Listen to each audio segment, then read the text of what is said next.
Where do you guys have Hallie? I have Hallie 7. I have Hallie 6. Before we get into the Hallie conversation, because I know we're going to get into it. Okay. Number 3 is Jalen Brunson. What happened to 4? It was 4. Oh, wait. Number 4 is Steph Curry. Honestly, I love it. Jalen Brunson is better than Steph right now. Honestly, it's not crazy. Love it. You think that's crazy? No. Now. I don't have Brunson at 4. I don't have him at 3 either. So you have him at 2. I'm at 5. Who's ahead of him? Brunson's at 5. Ja's at 4. Steph's at 3. This is just your personal preference list. This isn't off the last 2 seasons that we've seen. This is your personal top preference 10. list is funny. Wait, gotcha. I got him. Yep. And this is why I got him. And I was waiting for you to give your hit back because you have Dame at 5. You completely ignored last year. You had to ignore last year. If you're going off the last 2 seasons, well, Ja was great when he played. He just didn't play enough. So you have to go off the year before. There's no way you go off that year and think he's the 8th best point guard. That's stupidity. What I did was I based it off the last year, but I also just do who I think is just a better player. There's nobody last year that would have told you. I'm talking about last year when Ja was healthy and then walked into the first round and played terrible against the Lakers. That same Ja. He was top 5. That same Ja that year he was not better than Dame. Dame averaged 32 and 7. Wait. Didn't Dame get hurt that season? 4. No, Dame was healthy. This is the year, but this is 2022, 2023. That's when he got shut down. That was 2 years ago, right? No, 2 seasons ago. Yeah, correct. The last year he averaged Portland. 32 and 7. I'm with And you. they got shut down. He got shut down. He got shut down because they sucked. That's why. But I never said Dame wasn't better. Dame is better. So your gripe is who? It's not Jalen Brunson.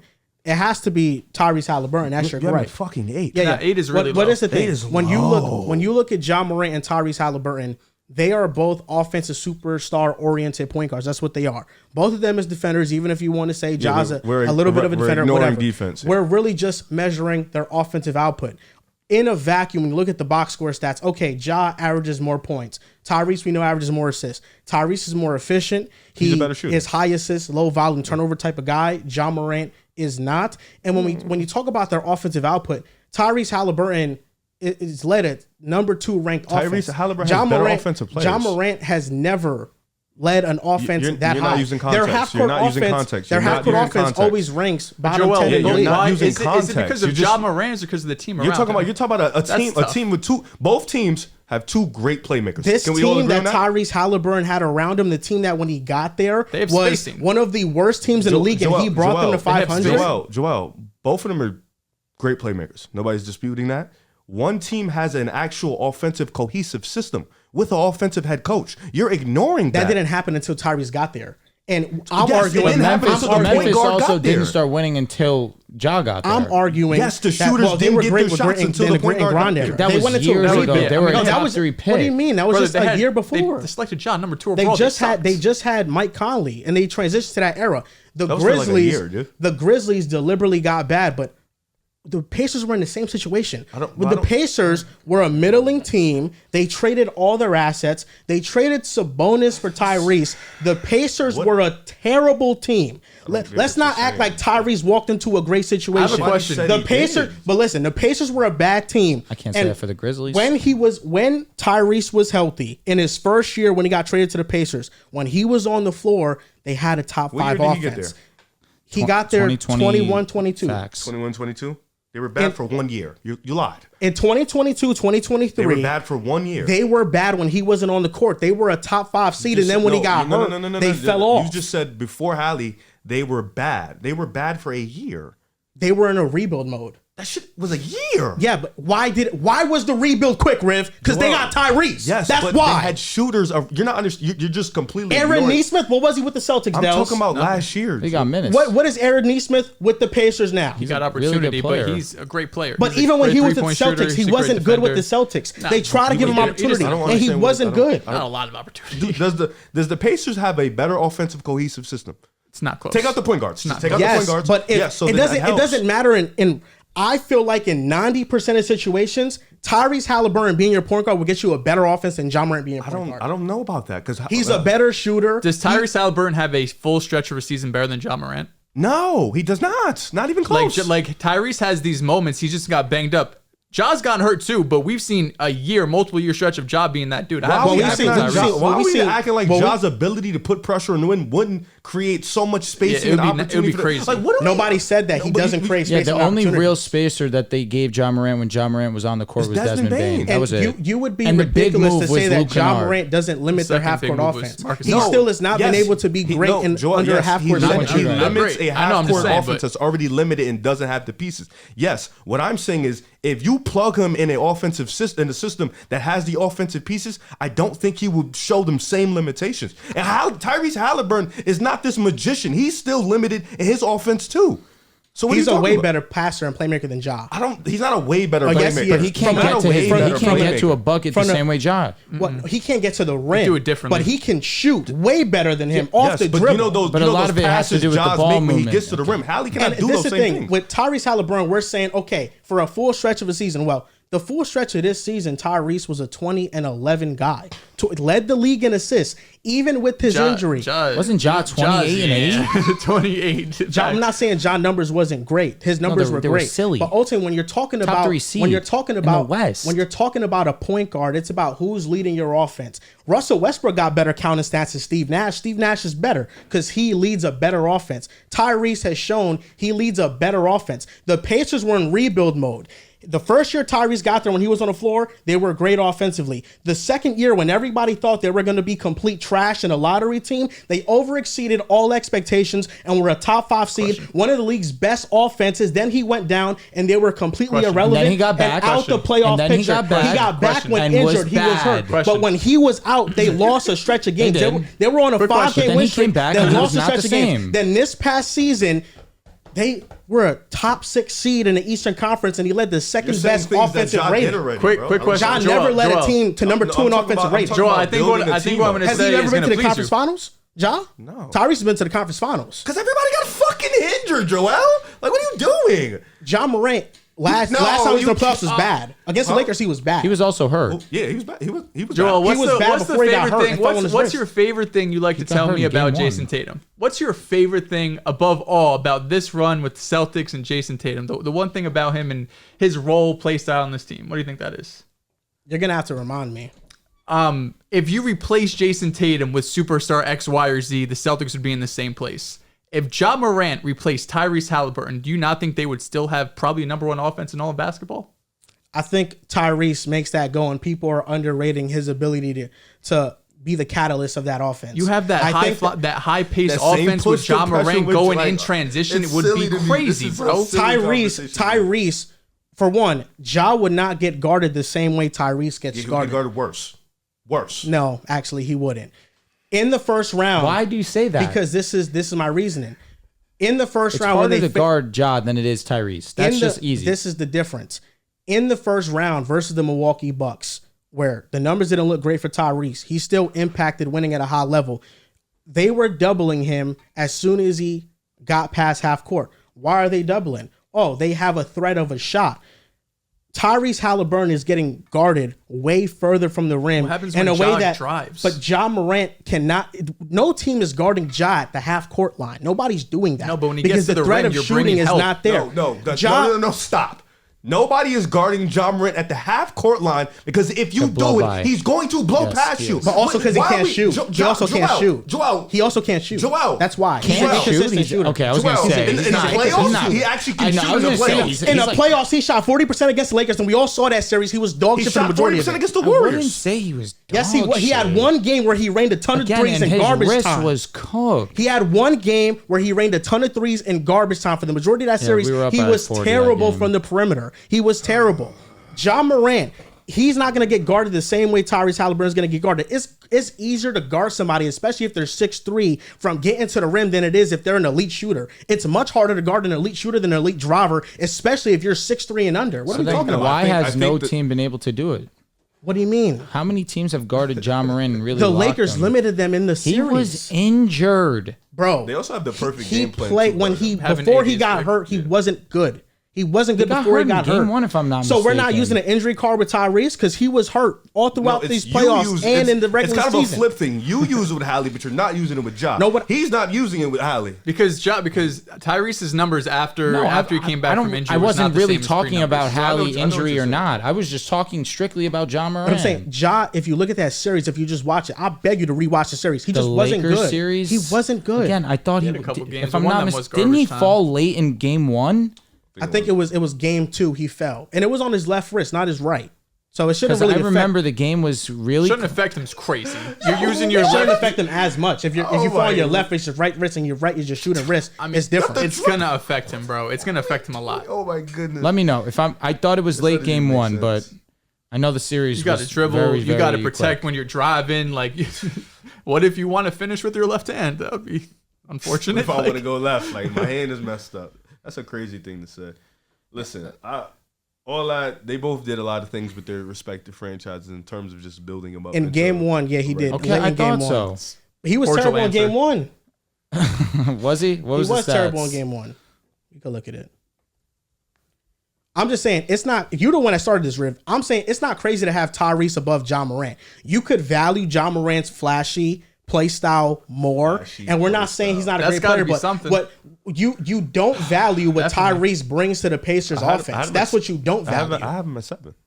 7. I thought you had him at 6. Excuse me. Might be 6. Yeah, I think it was 6. And then you have Trae Young above? At 7. Yeah, okay. These top 4 though are interesting. Unless you guys want to keep talking about Tyrese Haliburton. I'll be honest, Joel. He's not. I don't even. You understand cooked with. He had 18 points, Ja, and then he was out for game 2. Facts. I don't think your top 4 is crazy. I did have Luka 1, Steph 2, he had SJ 18 in game 4. 1. What was the efficiency? He only took 18 shots. Let me see. Who are your top 4? He had 18, 57%, 8 for 14. He had 6 turnovers and 2 assists. Okay, 6 turnovers is terrible. He had 45 in game 3. However, yeah, I was. But they were getting blown out. I didn't remember him being shitty, more injured than anything. And then game Lakers 4 series was a tough one. Game 4, he had 19 points and shot 8 for 24. Game 5, he had 31, shot 13 for 26. And game 6, he had 10 points, 3 for 16. The Lakers series was a tough matchup. For sure. So, but I don't even know why we're talking about the playoffs because Hallie wasn't that great in the playoffs either. Hallie was pretty good in the playoffs. He was good. He was great against the Knicks. Ja's been good before. And his first game with the Celtics until he got hurt, he was great too. He did play well against the Celtics. He was all right. Like he wasn't this flashy top. Like he was all right. Like so the playoffs between both of them realistically meaningless to me. Well, what I'm saying is that both of them got including Ja. Ja's playoff series versus Utah was pretty great, especially for his first time being there. They were like an 8th seed, you know. I think he can play much better than when he played before. Ja was ass against Minnesota, considering who Ja Morant is. Ja has 2 legitimate great playoff series. The first one against Utah, and before he got hurt against Golden State. Those are the 2 ones where he was really on track to do something. All I'm saying is that Ja and Tyrese both went to rebuilding situations. The Grizzlies just moved off from Mike Conley. They had the 2nd overall pick. Tyrese, the Pacers were trading everybody. They traded Sabonis for Tyrese. And both those organizations got built up quickly because of what they brought to the organization. I'm not saying Ja didn't bring great things to Memphis. They became a top team in large part because of Ja. Tyrese Haliburton, they're one of the better teams in the East because of him and what he's done. And I feel like people just talk about the system and say this and that, but he's the catalyst. It's just hard. That's like diminishing Steve Nash because he played with Mike D'Antoni. The Grizzlies went to the WCF, then they were a top 3 seed. Like Indy just did it last season because Ja was hurt. When Ja's been healthy, this has been one of the best teams. What do you mean Ja was hurt? What do you mean? This past season, Ja was hurt, so of course they're going to suck. When Ja has been healthy, this is the previous 2 years they were great. Well, listen, I think even if they were healthy against the Lakers, they would have lost in that first round. I don't know. You picked. I mean, I picked the Grizzlies to win, but when you saw that series, they were outmatched because they had no rebounding, and they had because Steven Adams and Clark were both out. Yeah, but I think they couldn't space. But I think their offense was the bigger issue in that series, even if they were fully healthy. We were one of the worst rebounding teams, and we out rebounded them. They wouldn't have been able to do great offensively against you guys in the series. Shit, I watched the Warriors a few times double team Ja and put 2 people on him when he in full court. I watched it like that. I literally saw that with my own eyes. Who has a better chance, do you guys think, to go further this upcoming year, Pacers or Grizzlies? Indiana, because they're in the East. I understand that thought process. And Memphis, and this is the thing, and this is why I'm getting confused with the conversation. Everybody knows Memphis isn't built for Ja's skills. Like they're not. Like the players that they have. But Joel, can I ask you a question? 8, Ja Morant. He's worse than Trae Young is. I have Trae, Tyrese, Dame, and then the top 4 is pretty obvious. But Trae and Ja, I think have done similar things. For all of those guys. This is the thing about what you're saying about Memphis. I didn't even get to finish type shit. You could finish. Why do you say? I know they're not built for his skills from an offensive spacing standpoint, but they also hide him a lot defensively. Yeah, I agree. And they're able to build elite defense. But bro, I think that doesn't work in the West. Like I think you have to have some form of offensive repertoire while still being a really good defense. I don't think they need to be an elite defense. And even then, like you played the Lakers, right? You had AD at the rim, and then you had on-ball defenders on Ja Morant. Like, and then you have not only guys, they're helping and watching Ja. Ja may be guarded at the free throw line, but there's still 4 to 5 people watching him get to the rim. So he just puts so much pressure at the rim. You have to guard him with a full team. That's what I'm saying. We had good defenders for Ja in that series too. We had Vanderbilt, we had Schroeder, we had Reeves in that 3 rotation. All I said was that Tyrese wouldn't get. They wouldn't guard Tyrese like they guard Ja. They would guard him differently. But I never said Reese. What teams do is Reese isn't the greatest ball handler. You pressure if somebody isn't the greatest ball handler, what you do, and also of course Reese is a great ass shooter. So if somebody's a great ass shooter and they're not a great ball handler, you pressure the ball. Yeah. You put pressure on the ball. Agreed. Ja Morant is a great ball handler. He can't shoot, so no, you wouldn't press. He's also probably the fastest guard in the league, so you wouldn't press him all the way. That doesn't make sense. I understand. You back up, you have help, and then since he can't shoot, you dare him to shoot. I think it's harder to guard a guard that is an elite shooter versus one that's an elite driver. It depends on who it is, though. I don't think Tyrese is an elite shot maker or elite shot creator. I think he's an elite shooter. Off the pick and roll, he is. Yeah, but it depends on who's the big. He's cooked a lot of bigs in the pick and roll. I've seen him play the Lakers, which AD can switch off. He played terrible against the Lakers. He did. We was 2 games. I think the second game he was much better. I'm not sure if it was the second because it was the playoff, the championship. Yeah, I know in the play-in tournament he wasn't good. Yeah, but I'm saying like it really just like with them, they're 2 different type of point guards. Ja Morant is more John Wall, like he's the flashy, get to the rim, beat you with speed. Hallie's the more Steve Nash, hit the 3 ball. But in terms of just Ja Morant. As type of point guard. Never thought I'd hear that from him. It's a type of point guard. He looked at me. I said, he's a type of point guard. He's nowhere near Steve Nash because Steve Nash in the playoffs. Look at the numbers. But I say that to say Ja Morant and Tyrese. Even Derrick Rose got guarded differently than a point guard that can shoot. Ja Morant gets guarded not the same. Russ too. Yeah, they took turns. LeBron James did Wayne Wade on D-Rose. Like it's just different. I just think. Pound for pound, as a better basketball player, I think Ja Morant is just better than a lot of these dudes. I just think what happened was he got hurt, and we do this with every player that gets hurt. When they get hurt and they miss a year, Brunson was flawless. But that's whenever you have a conversation, what I always tell you, I don't mind Brunson going over him because I think Brunson had that type of year where you could say, yeah, Brunson is better than Ja. The only difference between what y'all think and what I think is I just think Ja can do that. I think he can. He showed me able to do it. You have Ja at 5. Right? Yeah, I'm at 4. I have Ja at 5. I have Ja at 6. You have him at 4. We're in the same ballpark. A little low, but again, the guys above him, there's arguments that can be all made. These guys could do it. De'Aaron Fox could do it 1 year. Do what? He made 13 All NBA. I'm not gonna lie. I don't think we're ever gonna have a year and think Fox is better than Ja. I think Fox after last season when he led the Kings to the playoffs, he was better. I thought you had Ja in top 5, 6 conversations. I mean, now you act like you don't. De'Aaron Fox is that good though. But I'm saying you like literally. I kid you not. You think Fox and Ja like same tier? Last off season, Ja was. Can I ask you, Fox? What can Ja do that Fox can't? So then he's just way more explosive. Would you have the same conversation with Tyrese Maxey? I think Maxey got the ceiling to get to a year like that. Yeah, because in my opinion, I think Maxey right now, because of how great of a 3-point shooter he is, I think LaMelo can have a year like that. You're talking to the right guy. I think LaMelo only for injury. There's a lot of great point guards to get to what Ja Morant to do that. WCF runs. LaMelo could have a year where he averages 26 and 10. Oh, easy. So he can get to Brunson levels. I think LaMelo has the talent to be a first-team All-NBA guy. I agree. I'm with you here. Why don't we think that of Ja though? That's my gripe with you. You didn't. I never said he's not. I don't think he did. Yeah, nah. He just hasn't made. He has LaMelo over Ja. Riv, the issue is he has him at 8. It's raising your blood pressure. No, this is a list off of 2 seasons. The past 2 years. But Dame at 5 is crazy. 2 years is just so convenient. It's crazy. Drew, I remember we had a conversation, and this is what when I'm high, I can remember everything this guy says. We had a conversation. It was Brunson versus Ja. He was advocating for Brunson first team. With all due respect, it was valid. We were having a conversation about Brunson versus Ja. He told me to my face, I don't think Ja can be a first teamer. Now we're here. Look, that's why now we're here today, and he just told me after Ja second teamer is valid. After Ja has played no games, Dels, so he hasn't shown you anything new. Oh, he can be a first Brunson team. Be a first teamer? First team is a lot. I think this is why I called him. I catch him. Can be, but he was just outside of it. If it was not this season, when? People thought he was going to get it this year. I thought so too. The reality is that a lot of these point guards are nice. I think they're all NBA caliber guys. It's also positionless. Out of these dudes, first team All NBA being one of the 5 best players on the planet. You just need a regular season. It's Luka and SGA, and I think that's where it stops. I agree. Everybody else is a second and third teamer, but they're All NBA caliber players.